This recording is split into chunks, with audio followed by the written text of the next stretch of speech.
Hello guys, it is I, Ravenwood, and welcome back to the RWBY Guidebook review. I've decided that this was going to be a unique way of, or at least not too unique, but like something that I've decided, what if I just had you all see the entire book instead of in my hand on the desk, and I just flip the pages like that. So you could see me reading the book. For today's episode will be about the forward. So we'll be moving forward and reading the forward of the RWBY Guidebook review. Without further ado, the forward. Forward. Have you ever had one of those back of the napkin moments? Sometimes an idea that comes to you so fast with such an intensity. Oops, I bumped my skull with my elbow. That's what my skull looks like. Anyways. Oh, where was I? La-di-di-do. Oh, such an intensity that you have to grab the nearest thing you can and jot it down. Even if you have within reach of, is it a grubby? What is this? Oh, it's nothing. Anyways, even if the grab within reach is a grubby, half-used paper napkin, it may be a plastic bottle of water or ketchup. Okay.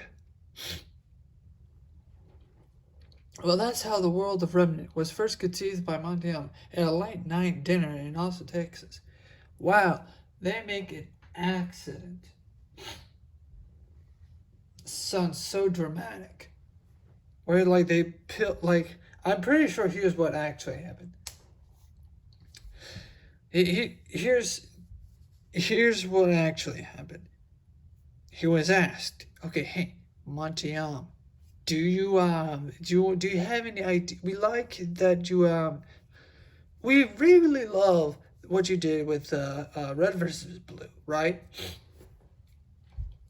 We really love your animation styles. Do you have any ideas to keep you grounded here in Rooster Teeth other than, hey, I just animate? and Montiel was like, well, I don't know. And so he went to the diner, and then he's like, okay, guys, I need to come up with something fast. He sneezed into his napkin. And then, like, he peels back the napkin. And there's, like, a ketchup stain that's already there. Like, you know how like, you, like, there's, like you spill some ketchup, and then you wipe that ketchup onto the napkin. And then you fold the napkin. And then you sneeze, and then you unfold the napkin so you can get some more, or so you can get some more napkin, I guess, so you can cover your nose as you blow into the napkin, and then you remember, like, oh, wait a second, this napkin's been used. And so I imagine, like, Montiel is just like looking at this used napkin and like, wait a second, I now have an idea. This looks like a world. This looks like a cool dragon. This looks like land. This looks like water. I've got something. And then he phoned his boss and like, hey, guys, the world of Remnant. What? No, listen to me. The world of Remnant. And then he starts talking about it. Anyways, so next paragraph after this is this. So, yeah, Monty had a lot of moments like that. Oh, so he continuously go to the to the diner. That's probably across the street. Like, there's a diner just like across the street at the studio. He goes there, and then he's like, okay, I need to come up with an idea for, like, Ruby Rose. Just eats a burger and then, like, wipes his mouth with a napkin. Voila, anime girl. He wasn't one to keep normal working hours or even normal sleeping hours. Ah, that's probably not healthy, most likely. It always seemed like his imagination was so full he couldn't contain it, so he put it in a jar and led him to bursts of creativity that would keep him animating for days on end. Okay. I can recall many times or Matt Holland. Matt can recall many times when we'd be the last ones to rooster teeth after working a late night hour on a scene for Red vs. Blue. So all this world of Redmond, this sneezing into the neck and stuff, or wiping your mouth with lips filled with ketchup, right? All happened at the diner that was next door. I find this amusing already.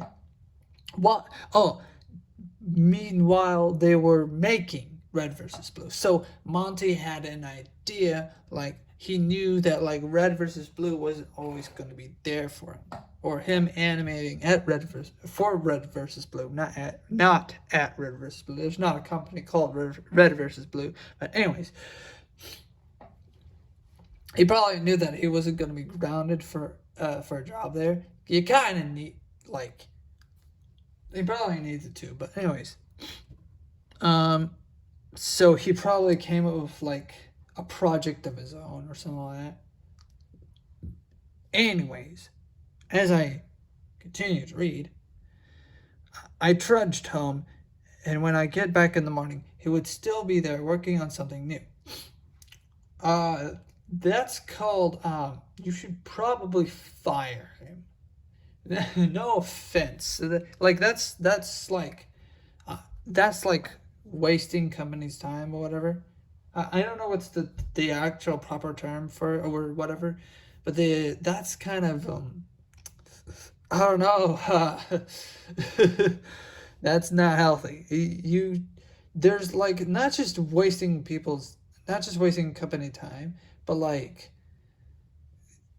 he probably should like, hey, you need a vacation, or else I'm going to have to let you go.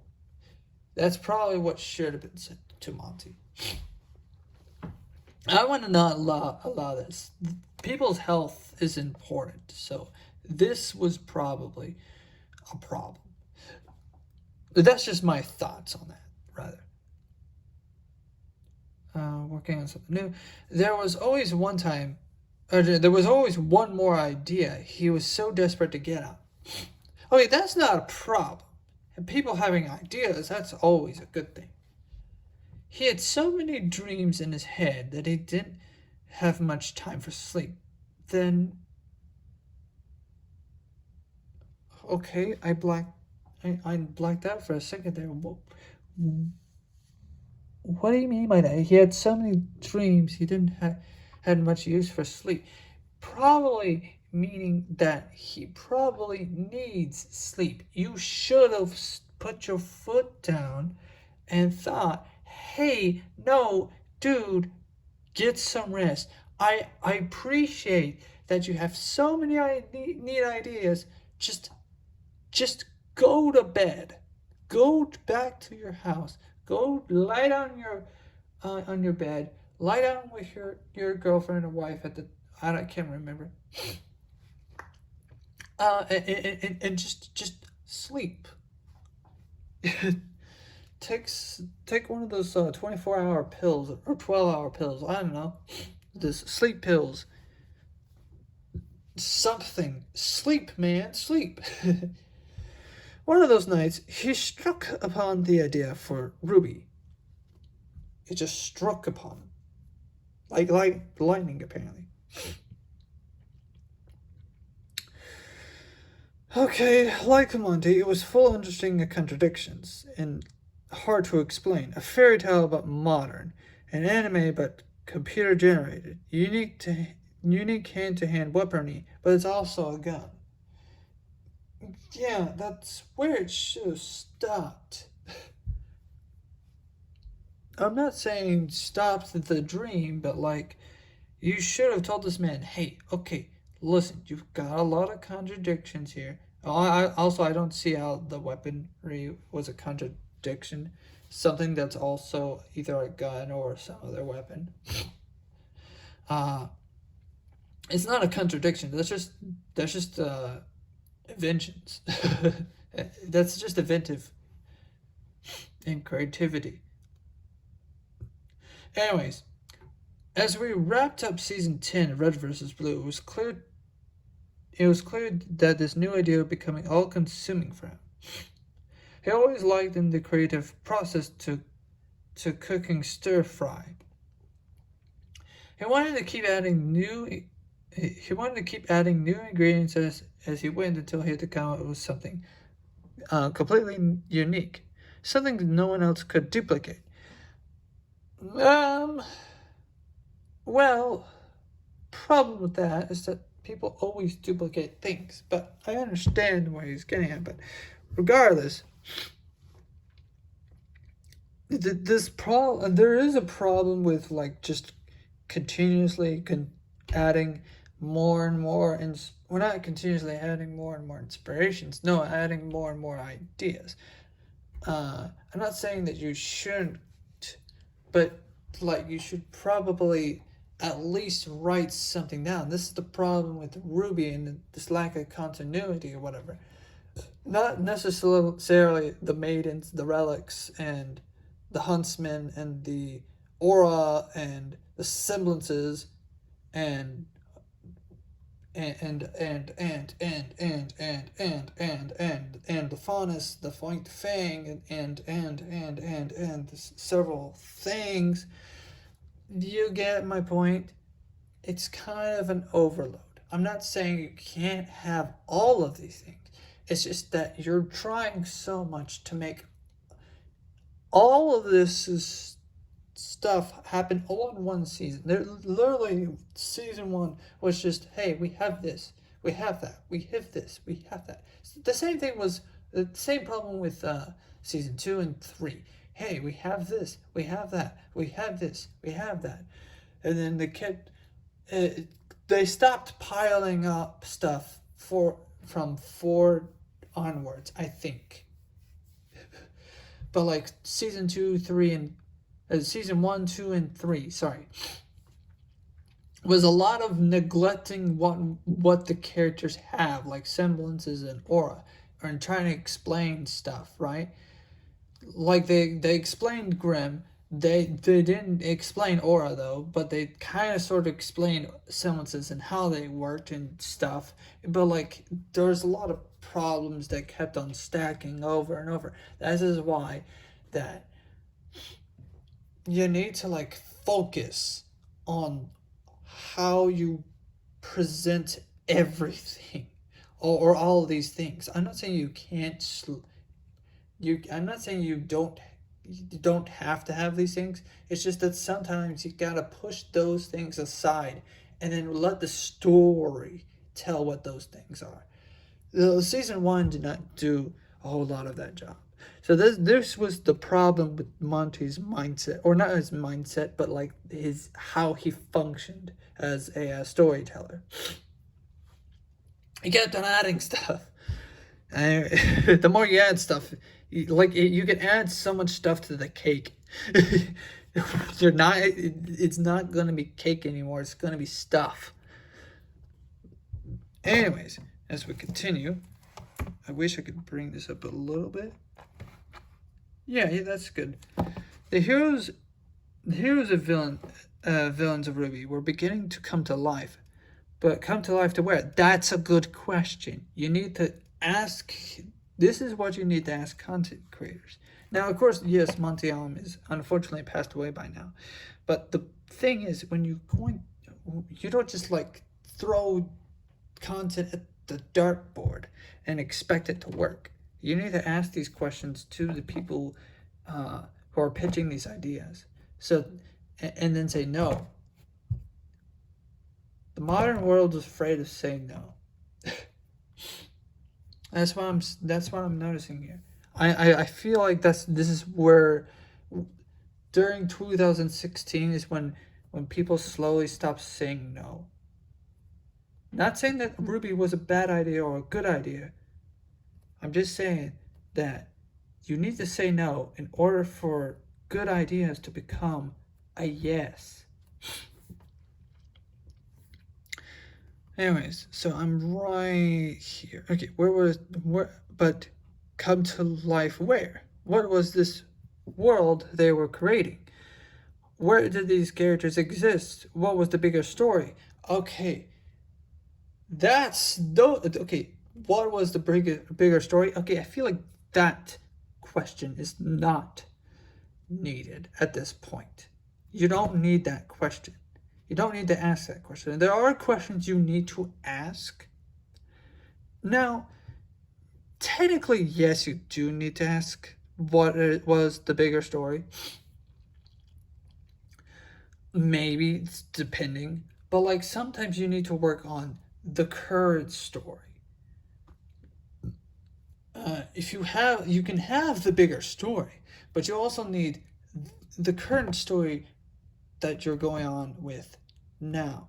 If you focus on one part of the story, or at least one domino effect, like this is a series, right? Not a movie.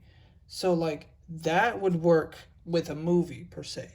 But for a series, you need to focus on, okay, what would be the story be for season 1, 2, and 3? At least the first 3 seasons. So you could like figure out like as you go. Like you could still have what is the bigger story. That is important, but I'm not saying like you should not have it whatsoever. I'm saying you should like this is technically not 100% the main focus, or rather, you should focus on that. And granted, I am glad that they asked it regardless, but like what I'm trying to say is, it feels like you should focus one thing at a time. Yes, you need an ending. That's always a thing. You always need an ending. But for season 1 and season 2, you need to focus on how to begin. You need an ending, and that's important. You need an ending first. But then after you make that, or at least after you have that ending in your head, you immediately need a beginning. So you can have, and then everything else then falls in line. Keep in mind, ending first. That's what I have already right now. I have the ending first in my mind of how I am going to tell my own stories, right? It's the beginning that I am working on and focusing on the beginning rather than the end. Or does that make sense? Yes, you can have the bigger story, but you gotta focus on the end and the beginning. The domino effect happens next. It all falls into place eventually. That's what I'm trying to inform you guys, or at least that's what I was told. So that's what I'm telling you. Anyways, continuing. After another marathon of sprint animating, oh gosh, I think that means, or at least that's what they're trying to say is that they don't describe what a sprint of animating is, but I think what they mean is like Montiam would animate some sleep-ish, or sleep-ish, and then just and then eat at the diner, and then come back in the morning with like so come back in the morning with a new idea for RWBY, whatever. After the marathon sprint of animating, Monty found himself in a 24-hour diner down the road from the studio. Again, they need to stop this man going from this diner. Not saying that's bad, I'm just saying that like the more he goes to the diner, he's gonna wipe more napkins off of his face. and then come with Weiss. But every time he like wipes his mouth with mayonnaise, I'm like, oh, here's Weiss's family. This stain is Weiss, this stain is Jacques Cheney, and this stain is Willow, the big one. The small stain is Whitley, and this one's Winter. Anyways, Monty found himself the 24 hours at the studio trying to refuel his body and refresh his mind. Okay, fine. Then, finally, in a flash, sorry, that's where it all came together for him. He grabbed the bottle of ketchup in front of him, squirted it into the leftover napkin, and folded up and took his unexpected moment of inspiration back to the studio. I seriously doubt that's what happened. I think he exaggerated. I think what happened was that he just simply wiped his mouth with ketchup. Like he had a juicy burger or something, and there's so much ketchup on his face, and then he wiped his mouth, and then he walked, and then he looked at it like, oh, remnant, guys, remnant. Returning to his desk, he unfolded the ketchup stain for carrying miles. I would have looked at this guy and said, you're insane. Just draw a map. A red outline formed that would look like a messy rush catch test. This gives me an idea for a future episode, by the way. And what Monty saw in it was the answer he'd been looking for. Oh, gosh. This sounds like one of those crazy tinfoil hat conspiracy theorists, by the way. Eureka! Remnant! Anyways, this is a map of where they live, where RWBY takes place. This is the world of Remnant. Eureka! Monty scanned the messy tomato red splotch on his computer and brought it into Photoshop, creating the first map of Remnant. Suddenly, all the pieces were connected and all the pieces were real. RWBY now had its characters, its story, and its world. Matt Hollum, CEO, Rooster Teeth. And that's the end of the episode.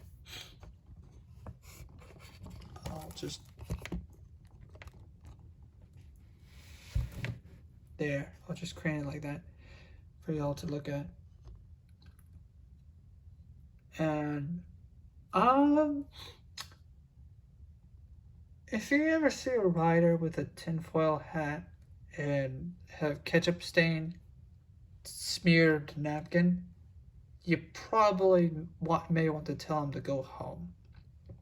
But anyways, that's all my thoughts on the Forward. Again, satirical, a bit cynical here and there, a bit critical. Mostly just my opinions. But regardless of that, if you like this video, hit the like button. If you dislike this video, good luck.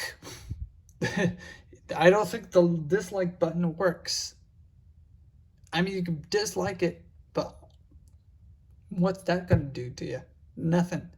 Comment down below dislike if you really dislike this video. I recommend it. Comment down below if you what are your thoughts about that. About the, how Monty came up with RWBY and Remnant. Do you think he used a mustard stain or for Yang? And do you think he used a mayonnaise stain for Weiss? And do you think he used a ketchup stain for RWBY? And do you think he used I got nothing for Blake. Grease? Well, whatever sauce that you use is black. I guess barbecue sauce? I don't know. Who knows? Anyways, see y'all soon. Or at least not see y'all soon. I don't know. See y'all soon in the next episode. Bye-bye.